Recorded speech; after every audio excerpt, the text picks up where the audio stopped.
অনুরাগের ছোঁয়াতে সেনগুপ্ত পরিবারের মৃত্যুর ২০ বছর পরে সবকিছু বদলে গেল। সম্পূর্ণ জানতে হলে চ্যানেলটি সাবস্ক্রাইব করে ভিডিওতে লাইক দিয়ে দেখতে থাকুন। তো বন্ধুরা, ইতিমধ্যেই তোমরা দেখে নিয়েছো অনুরাগের ছোঁয়া গল্প কিভাবে এগিয়ে যাচ্ছে। প্রথমত রূপা প্রেগনেন্ট হলো এবং তার সন্তানও হয়ে গেল তাড়াতাড়ি। যমজ কন্যা সন্তানের জন্ম দিল রূপা, যেমনটা দীপা দিয়েছিল সোনা রূপাকে, তেমনভাবেই রূপা দুজন কন্যা সন্তানের জন্ম দিয়ে তাদের নামকরণও করতে এসেছে মন্দিরে। আর ঠিক তখনই আরিয়ানের সঙ্গে বিয়ে হয়ে গেল সোনার। রূপার কন্যা সন্তান দুটির নাম ঠিক করা হলো, একজনের নাম সুদীপা আর অন্যজনের নাম সুরূপা। দীপার মনে অনেকক্ষণ ধরেই খটকা লাগছিল, কিছু যেন একটা বিপদ ঝড় আসতে চলেছে। যেমন কথা তেমন কাজ।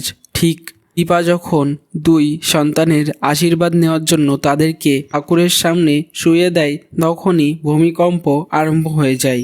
সব কিছু কেঁপে কেঁপে উপর থেকে পড়তে থাকে এবং ঠাকুরটা পড়ে যায় সুদীপা সুরূপার উপরে। এখন দীপা চেঁচিয়ে ওঠে, না!